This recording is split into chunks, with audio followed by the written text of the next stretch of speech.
ZTO, c'est chaque semaine un témoignage ou un enseignement, celui d'un témoin, d'un laïc ou d'un religieux, d'une personne qui s'est engagée avec passion à suivre le Christ, une personne qui apporte un message, qui répond à ceux qui traversent les épreuves, ceux qui souffrent, ceux qui doutent de Dieu ou du vide, ceux qui cherchent la vérité, la sagesse et l'amour, dans les religions et les sagesses. Bref, c'est chacun d'entre nous, chrétien ou athée, ou d'une autre religion, qui ignorons si souvent que l'amour absolu et divin existe, qu'il est très proche, qu'il est incarné en la personne du Christ, celui qui est à la fois Dieu et homme, celui qui est au cœur de notre cœur, qui nous connaît mieux que nous-mêmes et qui nous attend tout le temps.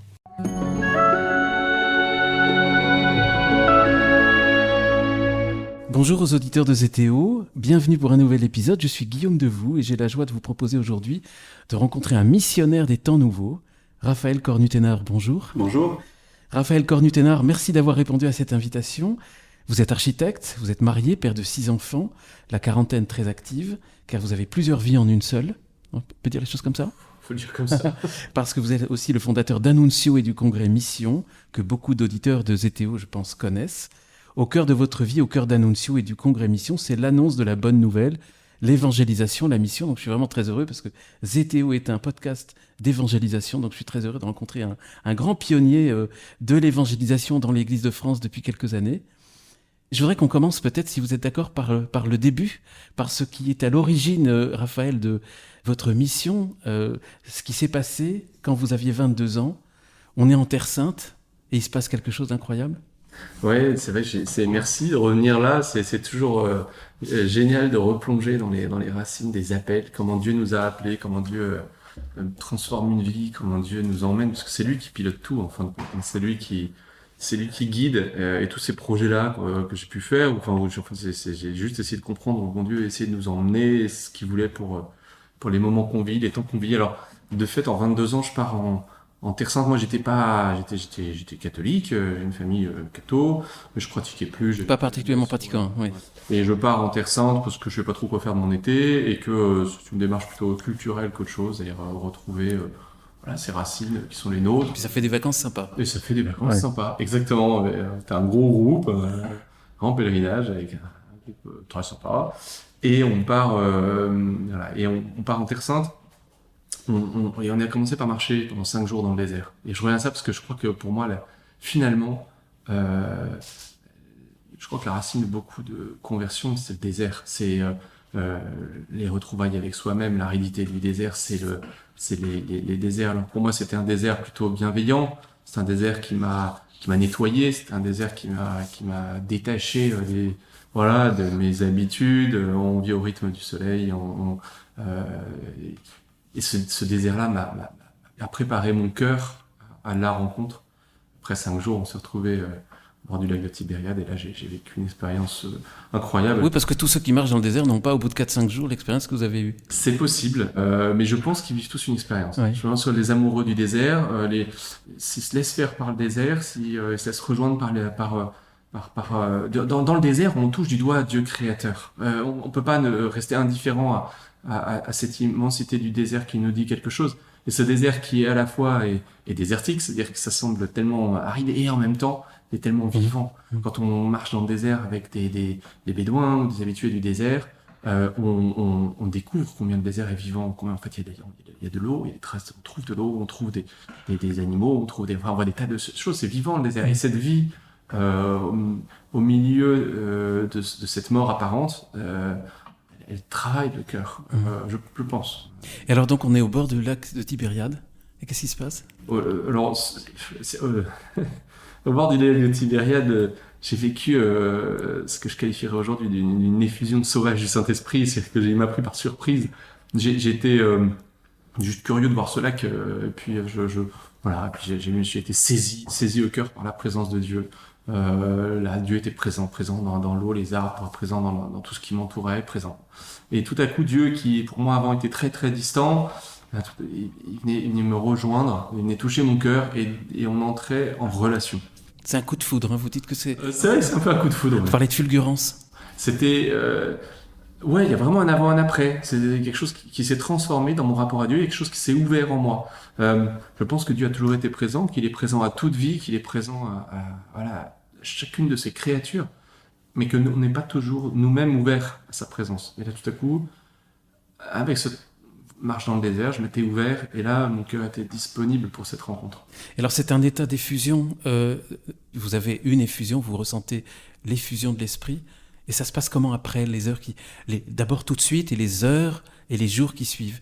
Parce que vous allez pour le coup prendre des décisions tout de suite là. Donc ça date un peu, hein. C'est vrai que c'est une expérience, c'est intéressant d'en parler, mais ce qui est intéressant, c'est de voir comment cette expérience, en fait, j'essaie enfin, on la revit tout au long de sa vie, on y revient, on s'en souvient, on la commémore, mais on la revit. Ce qui se passe après, c'est que je ne veux pas rester indifférent à cette découverte, entrer en relation avec Dieu, et du coup, c'est à la fois une émotion, à la fois un bouleversement intérieur, et là, je cherche des marques, je cherche à comprendre. Et en fait, pendant un mois, j'ai resté en Terre Sainte pour essayer de comprendre ce qui est en train de m'arriver. Vous avez décidé de laisser repartir vos amis, Oui, et vous restez.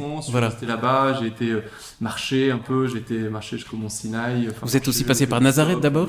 Je suis passé par Nazareth, alors ça c'était avec le groupe. Oui. On avait Bethléem, Nazareth, Jérusalem. Oui. Une expérience très forte. À Nazareth aussi, à Nazareth, je ne sais pas pourquoi c'est là, mais dans mon petit itinéraire personnel, j'ai pris conscience de tout mon péché, de tout ce qui m'éloignait de Dieu, du fait que, en fait, si j'avais pas fait l'expérience de Dieu auparavant, moi dans ma vie, c'était parce que il y avait peut-être un peu d'orgueil, ou beaucoup d'orgueil, beaucoup de vanité, et que j'avais du coup quelque part mis Dieu de côté. Moi, ça venait pas de lui, cette absence de Dieu dans ma vie, ça venait de moi, et que je reproduisais à nouveau, malgré cette expérience, ce rejet de Dieu, ce que je vis encore aujourd'hui régulièrement. Donc j'ai fait cette expérience à Nazareth de ma première confession depuis bien longtemps. Cette réconciliation avec Dieu qui nous aime malgré le fait qu'on lui tourne le dos tout le temps et qui ne veut que nous relever. Vous dites que c'était à Nazareth que vous avez pris conscience que vous étiez pécheur. Oui, c'est ça. J'ai pris conscience en relisant ma vie que je passais mon temps à me détourner de Dieu, à me détourner du plan d'amour qu'il avait sur chaque homme, sur moi en particulier, que je me détournais de Dieu. Alors je ne saurais plus les mots exacts à ce moment-là. Mais c'était pas un constat accablant. Non, si j'ai quand même mal pleuré quand même sur à ce moment-là de réaliser ça. Puis, mais j'ai fait dans le temps, peut-être que ça a pris 3 heures, 4 heures, 5 heures, peut-être 2 heures, je ne sais plus, mais j'ai passé de réaliser que j'étais pécheur à réaliser que Dieu était là et qu'il me relevait et qu'il souhaitait me rendre meilleur et que le chemin avec Dieu était un chemin de transformation bonifiante et par sa grâce. Et du coup, j'ai fait l'expérience de la réconciliation de Dieu qui continue à agir aujourd'hui dans nos vies par ce sacrement et par les sacrements. En fait. Mais je pense effectivement c'est le premier sacrement que j'ai redécouvert. Parce que l'Eucharistie, c'est venu plus tard. Donc, ce sacrement-là de la réconciliation que j'ai vécu à Nazareth, c'est un peu... Raphaël, si vous le voulez bien, j'aimerais bien qu'on continue d'explorer. Je sais que vous êtes un homme dans l'actuel et vraiment un homme d'action. Et donc, on va en parler de l'action et du présent et aussi peut-être des projets d'avenir. Mais c'est important, je pense que pour les auditeurs de ZTO, l'expérience spirituelle que vous avez vécue et qui est vraiment fondamentale, parce que c'est pas fini. On vient de parler de Nazareth, qui est une étape, mais ça a commencé le lac de Tibériade et c'est pas fini parce que vous allez avoir une deuxième fulgurance un petit peu plus tard, toujours pendant ce séjour en Israël, au Mont Sinaï. Alors, ça, c'est une histoire qui est amusante. Je la raconte rapidement, mais c'est vrai que c'était Dieu est drôle. Je vivais cette conversion, donc j'étais... J'avoue que je bouffais pas grand-chose, j'étais un peu dans un trip mystique, on va dire, à ce moment-là, et c'était tout seul. Fort, quoi, tout seul. Alors, je laissais repartir le groupe en France, et puis je suis resté un jour ou deux à Jérusalem, et puis je décide d'aller au Mont Moïse. Alors je pars en bus, je dors sur la plage d'Eilat au sud d'Israël, et puis je traverse la frontière au petit matin, je trouve une voiture, on part avec quelques autres qui cherchaient à aller dans le sud du Sinaï. On va jusqu'au Mont Moïse. Donc en fait, depuis le moment où j'avais quitté Jérusalem, donc ça faisait déjà 36 heures, j'avais rien mangé. Mais quand je dis rien, c'est peut-être 3 dates, et voilà, j'étais dans un trip mystique. Et puis j'arrive au pied du Mont Moïse. C'est une région assez montagneuse. Bon, puis là j'arrive monastère Sainte-Catherine, et je pose mon sac, puis je prends mes aquarelles, et puis je lui dis c'est où le Mont Moïse, quoi. Et alors on me dit ouais, par là. Bon, je dis je veux peindre le Mont Moïse. Bon, c'était assez simple, mais voilà. Et puis j'avance avec mon chapelet, et puis je prie, et puis je cherche le Mont Moïse. Et puis en fait, à force de chercher le Mont Moïse, je me suis retrouvé sur des marches qui montent assez sévères. Et puis j'ai compris que bien après, que en fait il y a 2 chemins qui mènent en haut du mont Sinaï. Le premier, c'est ce qu'on appelle le chemin des dromadaires, qui est un chemin qui vous mettez 3 heures à monter et vous arrivez en haut du mont. Et puis généralement, il y a le chemin qu'on prend plutôt pour redescendre, qui est un chemin de, je sais pas combien de milliers de marches, on était 1 heure de marche. Mais moi, je me suis retrouvé sur les marches pour monter à 2 heures l'après-midi. Donc il y a 1 heure et demie de marche, vraiment d'escalier. Et à 2-3 heures l'après-midi, il fait 50 degrés à l'ombre. C'est le sud du désert du Sinaï, quoi.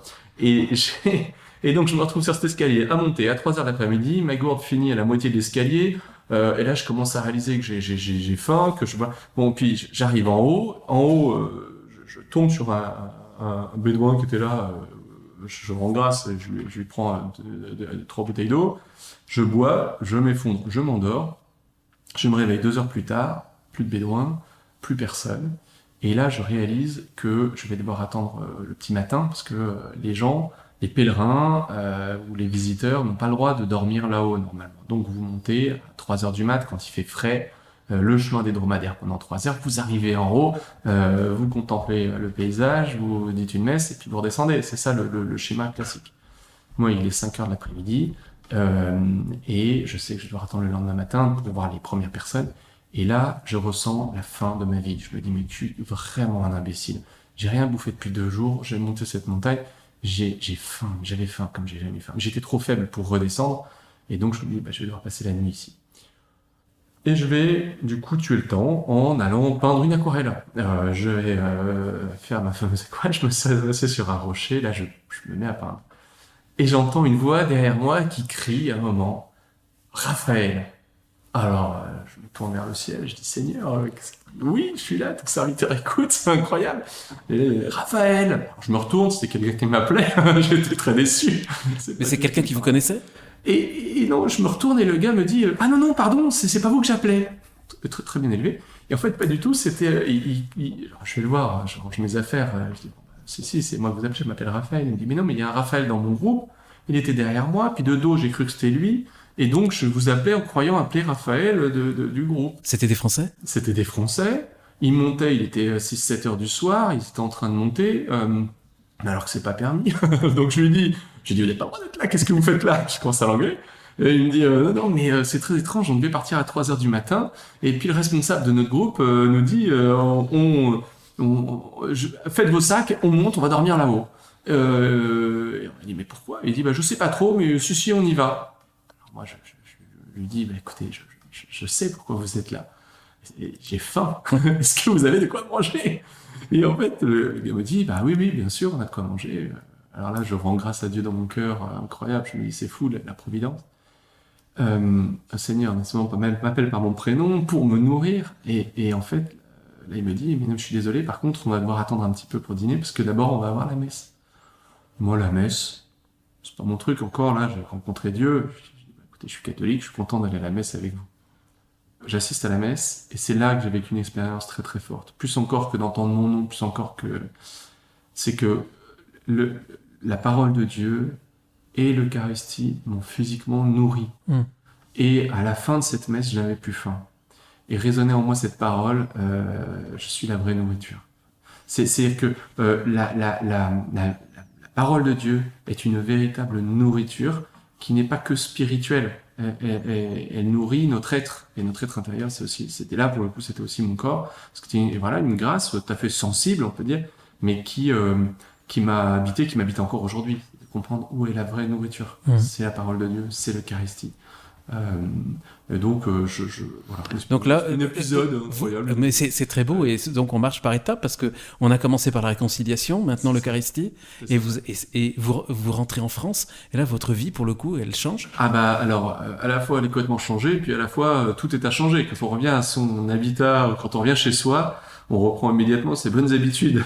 Donc voilà. Mais en même temps, je me retrouve précipité en rentrant en France dans un camp gospel. organisé par le père Francesco, qui est un frère de Saint Jean. Et ce camp gospel... Chez vous, là, vous étiez à Boulogne, c'est ça? Oui, à Boulogne. Ouais. On habitait à Boulogne chez mes parents. Et 22 ans à l'époque. Et puis on part faire du gospel sur les plages de Quiberon avec le père Francesco. Et puis on va chanter dans la rue. Et là, j'avais envie de témoigner de ce que j'avais reçu, ce que j'avais vécu. Et on fait des expériences d'évangélisation très fortes.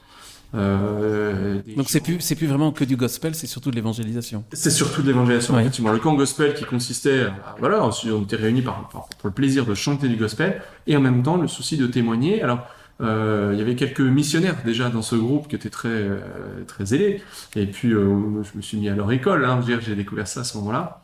J'ai fait cette expérience de voir que des jeunes, au cours de ce premier camp d'évangélisation, le premier que j'ai fait, qui était à Quiberon, des jeunes qui sont venus, là, qu'on a rencontrés sur la plage, et qui venaient assister un peu au gospel, amusés, intéressés, on papote à la fin, et on papote, et puis à un moment donné, ils décident de nous suivre, on leur dit, on va vous laisser, parce que c'est la prière, on doit rentrer, et ils nous disent, on va venir, et puis ils sont venus, et pendant ce temps de prière, le soir, je les ai vus faire l'expérience que j'avais faite, moi, au bord du lac de Tibériade, ils l'ont faite sous mes yeux, en Bretagne.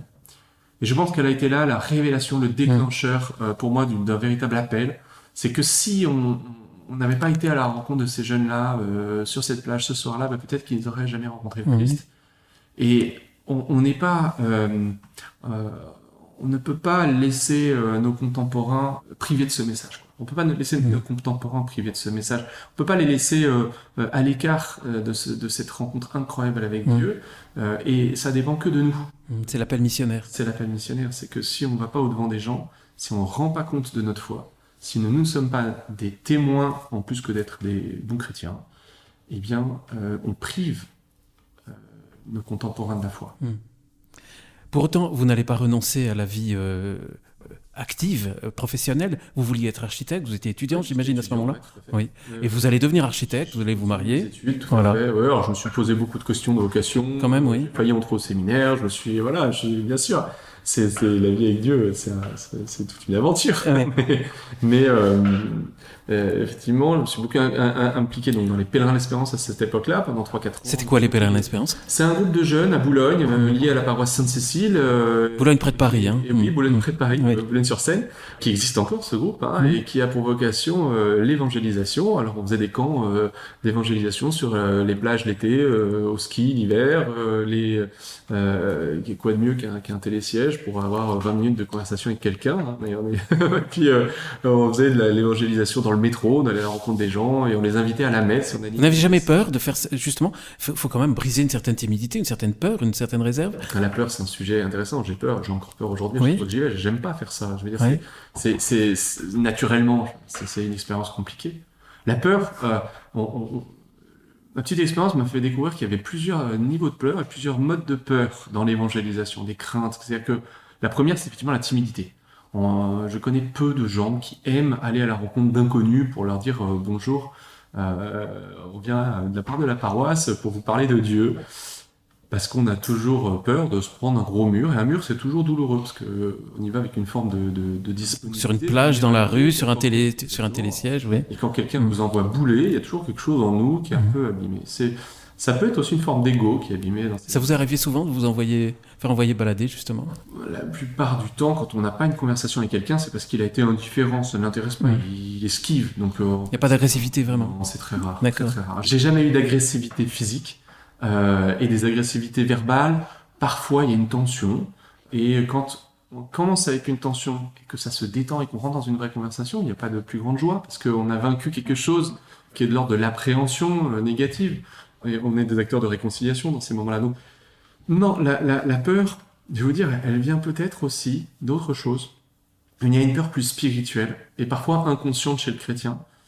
Il me semble que le modèle de l'évangélisateur, qui est le Christ, on sait comment il a fini, et que le plus grand moment d'évangélisation du Christ, la clé, le tournant de toute l'humanité, c'est la croix. Et quelque part, c'est aussi le plus grand moment missionnaire du Christ. Quand on veut regarder le Christ missionnaire et qu'on se dit à quoi je dois ressembler dans la vie du Christ, à quel moment de la vie du Christ je dois ressembler quand je pars en mission, il faut contempler la croix.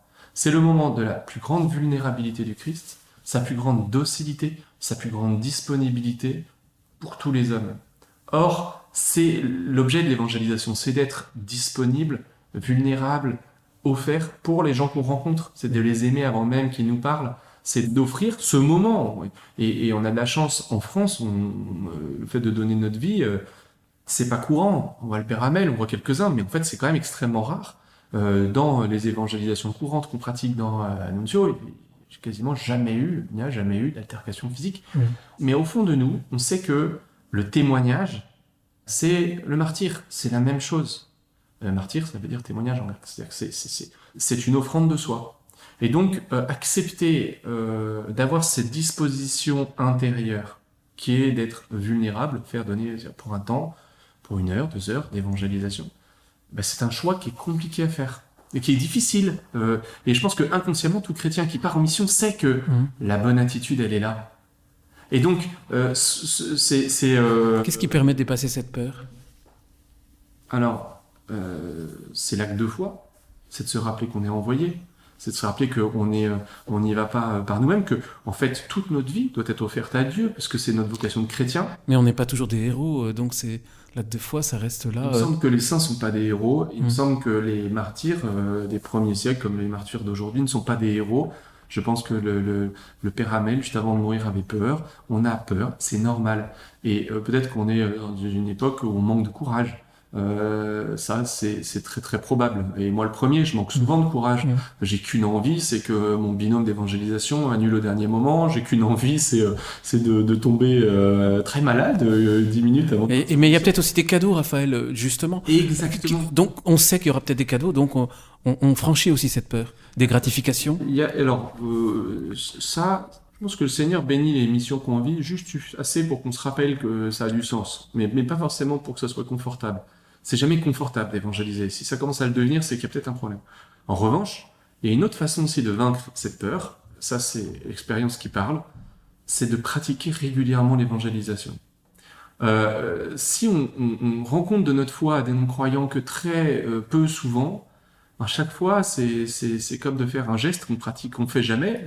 Ça donne des courbatures, ça fait mal, parce qu'on est démusclé. Si on va régulièrement dans la rue et faire l'évangélisation, quand on va régulièrement faire du porte-à-porte, alors, je précise, envoyé par son curé, dans un cadre, un contexte, on ne s'envoie pas tout seul, et on ne se décide pas missionnaire tout seul. L'évangélisation, l'Église la propose d'une façon qui est catholique, c'est-à-dire dans l'Église, c'est l'Église qui évangélise. Donc on fait partie d'un corps, et ça se matérialise par un envoi du curé de la paroisse locale, géographique.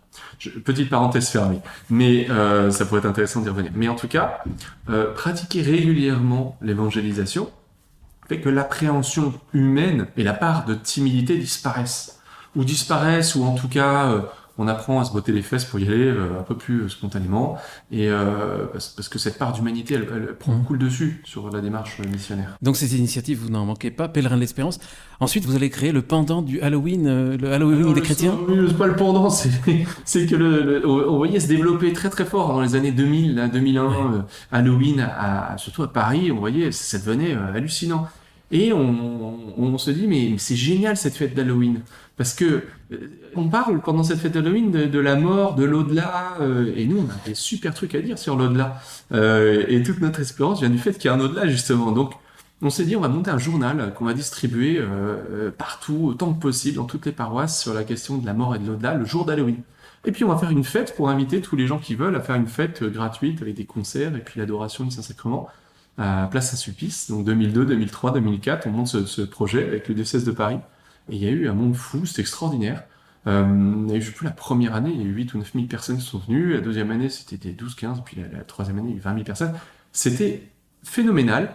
On a été les premiers surpris. Hein. Je veux dire, on a eu cette petite intuition. Et puis on monte cette mission. Ce qui était très beau la première année, c'est que ça a surpris beaucoup, nous les premiers. On monte ces concerts sur la place Saint-Sulpice, l'adoration dans l'église. Et le fait qu'il y ait une fête le soir d'Halloween organisée par des cathos, ça a surpris un peu tout le monde, si bien qu'on a eu tous les médias à 20h, toutes les chaînes télé sont passées pour dire mais qu'est-ce que se passe là, qu'est-ce que c'est que ce truc? Et on a eu une brève, je veux dire, mais de 15 secondes ou 20 secondes sur tous les journaux de télé.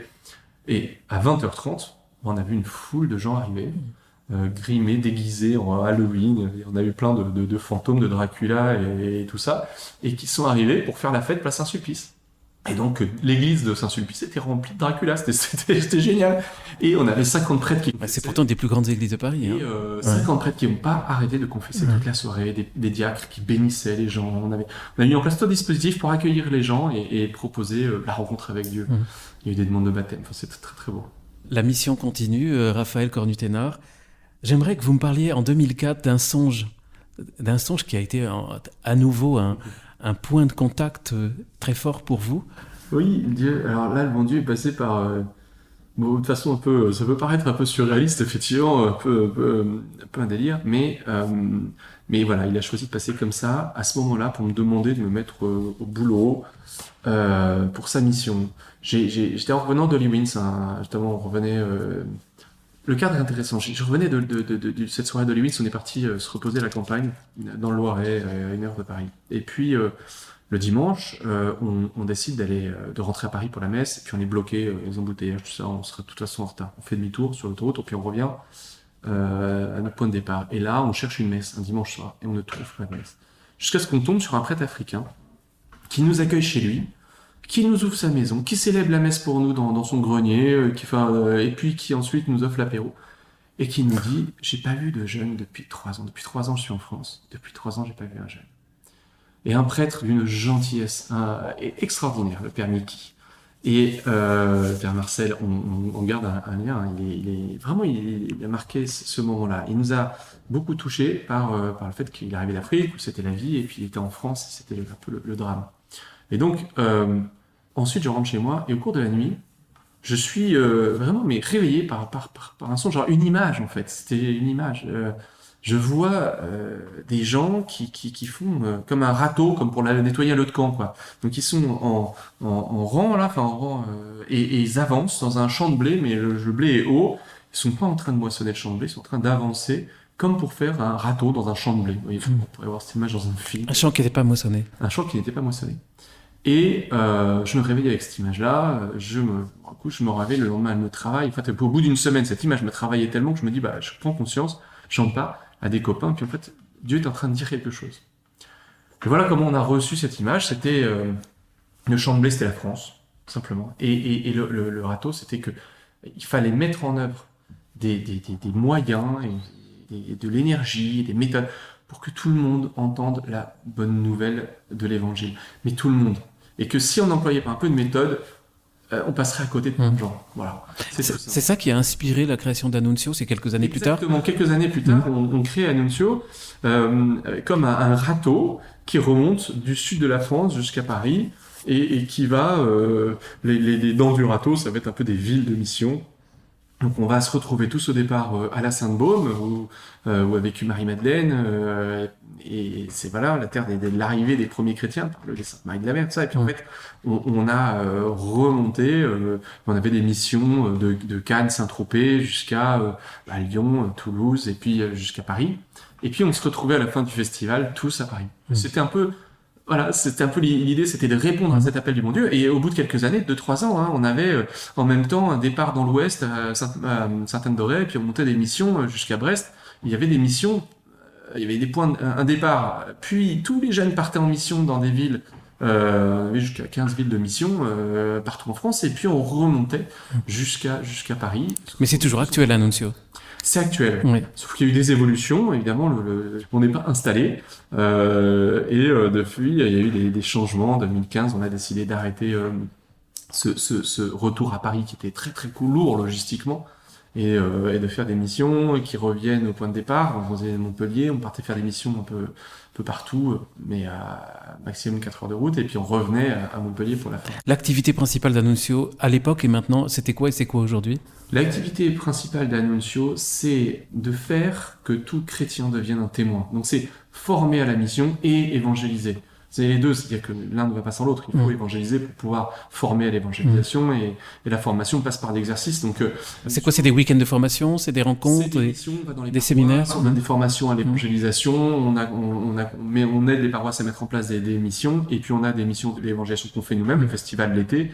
Paris, Lille, Nancy, il y a des missions tous les mois, des missions d'évangélisation qui sont à la fois des moments où on fait l'évangélisation, puis il y a aussi des parts d'école, c'est qu'on forme pendant 1 heure, vous avez une formation, puis un temps de prière, puis vous partez en mission, puis vous revenez. Et ça fonctionne, c'est du bénévolat? Alors il y a aujourd'hui 2 salariés dans l'association Annuncio, une directrice qui est Anne-Geneviève Montagne qui pilote tout le travail d'Annuncio, et puis avec toutes les formations, la mise en place des formations, voilà, puis de tous les pôles, parce qu'on est un peu répartis par pôle géographique. Et puis, il y a Gaëtan Masquelier qui, lui, se consacre plus au Congrès Mission. Dont on va parler. Voilà, et en 2015, on a créé le Congrès Mission avec Annuncio et avec quelques partenaires.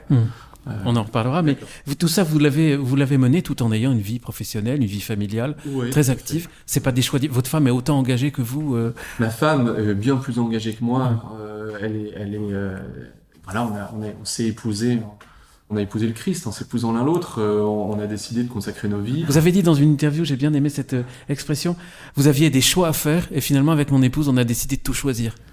Oui, on venait de se marier et on était dans ce dilemme terrible qui est qu'on vous pose beaucoup en France. Il faut faire des choix. Alors il faut faire des choix. Vous ne pouvez pas choisir. La mission, c'est vos enfants. La louange, c'est de changer des couches. Quand vous choisissez de vous marier, en fait, il faut renoncer au reste. On parle de renoncement, on parle de choix. Oui. Bon, on est d'accord, mais on était très emmerdés parce qu'on sentait un appel à l'évangélisation très fort. Moi, j'aime monter des projets, j'aime bien ça. Puis en même temps, on évangélisait, et en même temps, on avait nos travails à côté, chacun son travail. On était engagé, on voulait réussir, être bon dans ce qu'on fait. Donc, on savait pas trop. On est parti au Brésil et rencontré, c'est le fondateur de la communauté Shalom, Moïse, qui est un type hors du commun, qui nous a un jour dit ça. On lui partageait ces questions-là. Et il nous dit, et comme la petite Thérèse nous le rappelle souvent, je choisis tout. Choisissez tout. Et après, faites des discernements pour que ce soit possible et pour pas mettre en péril votre vie de famille. Mais vous pouvez tout faire. Ça a résonné dans notre cœur. Du coup, depuis, on essaie de tout mener. Tout en ayant de l'exigence, parce que vous dites que mission, action d'évangélisation, ça va de pair avec communication. Vous prenez exemple sur le père Kolb, Maximilien Kolb, Saint Maximilien Kolb, qui lui avait créé la revue de l'Immaculée avec des moyens très professionnels qui à l'époque choquaient. Ça vous fait pas peur d'essayer d'engager, et on le voit avec Annuncio et le Congrès Mission, vraiment du professionnalisme? Oui, c'est vrai. En fait, on a un devoir, ça fait partie de notre devoir d'État. Notre devoir d'État, on limite souvent le devoir d'État c'est d'être les meilleurs? Mais c'est d'être bon dans ce qu'on fait. Le meilleur, je sais pas s'il faut se comparer. Mais... Au meilleur de soi-même, en tout cas. Oui, c'est ça, au meilleur de soi-même. Il s'agit d'être bon dans son travail, et j'y travaille. C'est mon lieu, là où je travaille 10 heures par jour, c'est pour essayer d'être un bon architecte, et de travailler le mieux possible, et d'être exigeant avec moi-même. Et dans notre société d'architecture, on essaie d'être bon... et de faire bien notre travail. Il y a la vie de prière qui est le deuxième axe de travail. On doit être exigeant, bon, et prier beaucoup en fait. Et plus on est engagé dans l'Église, plus on doit prier beaucoup. On vit un combat. Et le seul lieu de ressourcement et où on s'arme, on s'équipe pour le combat, c'est la prière. Le troisième lieu, c'est la famille, dans lequel il faut être bon, c'est-à-dire qu'il faut prendre du temps pour ses enfants. Moi, depuis qu'on a des enfants avec mon épouse, à 19h30, on essaye d'être là tous les soirs. Moi, en tout cas, elle plus tôt, elle 18h30, moi 19h30. On va se dépêcher de finir là, parce que 21h, le soir tombe. Et 21h, on peut reprendre des activités, des réunions, des trucs comme ça, mais entre les deux, on est avec les enfants. Et puis, le quatrième axe, qui est le service d'église, et dans lequel il faut être bon aussi, faire les choses avec ambition. Et donc ces 4 axes-là, pour moi, peuvent tous être menés de front, mais ne doivent pas se nuire l'un à l'autre. S'il y a un excès de travail sur la famille, qui nuit à la famille, ou s'il y a un excès d'engagement de service, mais qui nuit à notre vie de prière, s'il y a un engagement de prière qui nuit... En fait, ces 4 axes de notre vie doivent être communément développés, ou simultanément développés. C'est ce qui fait que le discernement, il s'opère là. C'est pas de ne pas tout faire, c'est de tout faire bien, donc à la mesure où on est capable de le faire. Voilà. Je sais pas si ça mériterait d'être développé, mais il me semble qu'on se met souvent des barrières sur notre capacité, par exemple la vie de prière. C'est pas le moment, hein. On peut parler de ta vie de prière. Absolument. Je comptais bien en parler. C'est ça, mais Justement, en me posant cette question, mais comment vous y arrivez c'est la source. On y arrive techniquement, c'est matériel en fait. Parce que physiquement, vous avez des journées de 24 heures seulement. Oui, mais qui commence par la prière. La prière, si on essaie de le mettre le soir, ça marche jamais. Donc en fait, il faut commencer la journée par prier. Et s'il faut se réveiller 20 minutes plus tôt pour prier, réveillons-nous 20 minutes plus tôt pour prier. Mais on est capable de se coucher 20 minutes plus tard pour regarder une série ou Facebook, et on n'est pas capable de se réveiller 20 minutes plus tôt pour prier. Ça se joue souvent là, dans des choix très concrets, très matériels. Oui, mais je suis trop fatigué. Commence par te réveiller 20 minutes plus tôt pour prier, et puis tu te coucheras progressivement plus tôt pour récupérer. Et en fait, ta vie va se rééquilibrer en commençant par la prière. Et vous n'y arrivez pas seul, hein, parce que Non. vous vivez en famille, mais vous avez aussi, ce que vous dites, une communauté de vie, une communauté de prière. Aujourd'hui, oui, depuis 2 ans, on vit dans une petite communauté Annuncio, une petite communauté missionnaire, où on prie tous les matins pendant 1 heure ensemble. On s'appuie les uns sur les autres. À 6h30 6h30, 7h30. On s'appuie les uns sur les autres. C'est vrai que c'est un rendez-vous. Retrouver des gens, ça aide beaucoup. Mais c'est pas le week-end, c'est pas en vacances. Donc en fait, comment est-ce qu'on fait pour tenir cette vie de prière? C'est en faisant un choix premier qui est de comprendre que c'est vital pour nous de prier et puis d'essayer de le mettre en place très concrètement dans nos vies. Alors, il y a des périodes de ma vie où ça a été 1 heure, parfois ça a été même un peu plus, et puis il y a des périodes où c'est beaucoup moins. L'important, il me semble, je parle pour les auditeurs de ce podcast, mais c'est que c'est de prier quotidiennement et progressivement de mettre en place un temps de plus en plus long. Il ne s'agit pas de se dire, tiens, j'ai jamais prié de ma vie, demain je vais prier pendant 1 heure tous les jours, ça ne marchera pas. C'est pareil, c'est comme l'évangélisation, c'est un muscle qu'il faut muscler et qu'il faut en même temps, il faut apprendre à entrer dans cette saveur, cette joie de l'oraison. L'oraison, justement, je voulais vous demander, elle s'articule comment cette prière quotidienne? L'oraison, la lecture de la Bible? Il y a comment je la pratique. Nous, ici en communauté, on prie pendant 45 minutes en silence, donc chacun construit sa prière comme il l'entend. Et puis, on a un quart d'heure de prière communautaire pendant laquelle on reprend l'évangile du dimanche qui suit pour l'entendre tous les jours et d'être à l'Eucharistie vraiment présent à la lecture de cet évangile et qui résonne et qu'on le mûrisse et on le médite pendant toute la semaine. Puis ensuite, on prend le temps d'intercession des laudes pour s'associer à la prière universelle. Et puis, on conclut par un petit temps d'intercession les uns pour les autres, parfois un temps de prière des frères ou une toute petite la liturgie commune. Mais ça dure un quart d'heure, c'est très court. Et pour avoir une petite prière ensemble, mais le cœur de notre prière quotidienne, c'est vraiment l'oraison. L'oraison, c'est d'essayer de goûter à ce cœur à cœur avec Dieu dans le silence. J'aime bien cette image vous voyez ce silence-là, vous attendez que je finisse ma phrase. Eh ben, vous êtes suspendu à mes lèvres. C'est exactement l'attitude intérieure qu'il faut découvrir pour l'oraison. L'oraison, bien joué, suspendu aux lèvres de Dieu. Ouais. Et ça se trouve en méditant la parole, et puis en arrêtant de la méditer et en laissant Dieu finir sa phrase. Quelque part. C'est un peu ça le mystère de l'oraison. Je dirais ça, c'est pour moi, hein, c'est ce que j'essaye de regoûter régulièrement. Et dans ce silence de l'oraison le matin, voilà, cette intimité, ce travail. Alors il y a des matins où j'avoue, je me rendors. Hein, il y a des matins où je me rendors. Les enfants, ils participent aussi? Les enfants, s'ils ont envie. Oui. Ceux qui ont 8-10 ans, parfois des boules dans l'oratoire. Parfois à 7 heures, on envoie débarquer, et puis ils sont libres. On force rien. Donc vous avez fait ça avec des amis voisins en fait ou Eh bien aujourd'hui, on vit ça avec Annuncio. On est dans un lieu que le diocèse de Paris nous met à disposition pendant un temps. C'est un lieu qui va être bientôt un chantier. Donc tant que le chantier ne démarre pas, il nous permet d'habiter là. On est 14 adultes et c'est un ancien monastère. Et nous on est 14 adultes et on se retrouve donc tous les matins pour prier. Puis on fait des évangélisations 1 fois par semaine pendant 1 heure. Et puis on fait des tables ouvertes pour personnes non croyantes ou loin de l'église ou avec leur propre croyance et pour parler de la question de Dieu. Donc on fait des tables ouvertes très régulièrement et on accueille des gens et on parle de Dieu avec... Est-ce que c'est quelque chose que vous souhaitez développer hors de Paris, dans d'autres différents lieux de France par exemple? Ma préoccupation, alors oui, ça se développe en ce moment un peu à Lille, il y a des projets à Nancy aussi, mais notre préoccupation, c'est que tout le monde entende l'annonce, la bonne nouvelle. Et ça nécessite que les chrétiens se mettent en mission.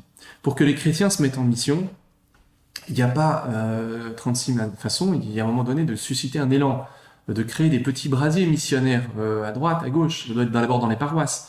Mais cette maison-là, elle se veut un lieu un peu de ressourcement pour des gens qui voudraient faire de l'évangélisation de cette façon-là. Et puis, effectivement, j'espère et je prie pour que ce renouveau missionnaire se développe partout en France. J'ai fait ce calcul idiot de si 5000 personnes, si 5000 chrétiens faisaient de l'évangélisation toutes les semaines, et ben c'est presque 250 ou 300 000 personnes qui entendraient l'annonce de l'évangile tous les ans. Vous voyez, c'est pas, ça demande un petit peu de se mettre au boulot pour que nos contemporains puissent entendre des chrétiens, leur révéler, leur donner la compréhension de qui est Jésus. Comment proposer la foi dans la société actuelle, c'est l'ADN du Congrès Mission, hein, c'est ce que j'ai lu.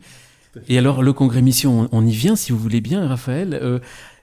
Ça commence par un autre songe ? Alors, le Congrès Mission, oui, si on veut, il y a eu un moment donné... en fait, non, je vais être honnête avec vous, ça commence autour d'une bière. Ben moi, ça a commencé avec du whisky. Donc, avec ce père Francesco, ce prêtre dont je vous parlais, qui est resté un ami, et qui un jour, on parle à bâton rompu, et il me dit, mais Raphaël, il faut faire un Grenelle de la mission. Alors, et puis on parle de ça, et c'est né entre autres là. C'est né effectivement d'un autre songe pour Annunzio qui était l'idée du passage du râteau dont on parlait tout à l'heure à la pioche. On était passé d'un râteau à un râteau, l'outil pour ratisser, et en fait Annunzio n'était qu'une dent du râteau, toute l'église doit ratisser, mais cette dent devait être profonde comme une pioche. Parce qu'en fait aujourd'hui, même nos râteaux gratouillent la surface. Quand on évangélise pas très bien, on est timoré, on n'est pas formé, on connaît pas le magistère, on connaît pas la parole de Dieu. Donc il faut se former, il faut essayer d'évangéliser mieux. Et donc on s'est mis à réfléchir comment évangéliser mieux dans Annunzio. Et entre autres, on a simplifié notre festival de l'été. Et donc on a arrêté de faire ce retour à Paris. Et puis on s'est dit, mais... Festival Annunzio qui avait lieu depuis quelques années, oui. Qui était à la fin du mois d'août et qui se terminait à Paris. Et donc, on décide d'arrêter de terminer ce festival à Paris. Et on dit, mais un rendez-vous à Paris, c'est quand même important pour continuer à diffuser ce renouveau de l'évangélisation à un maximum de gens. Et donc, on a fait glisser la date de ce retour de fin de festival, fin août, à fin septembre. Et après, on se dit, bon, on verra bien ce qu'on en fait. Puis arrive cette bière, et puis on se dit, en fait, c'est ça, faisons un rassemblement sur la question de l'évangélisation.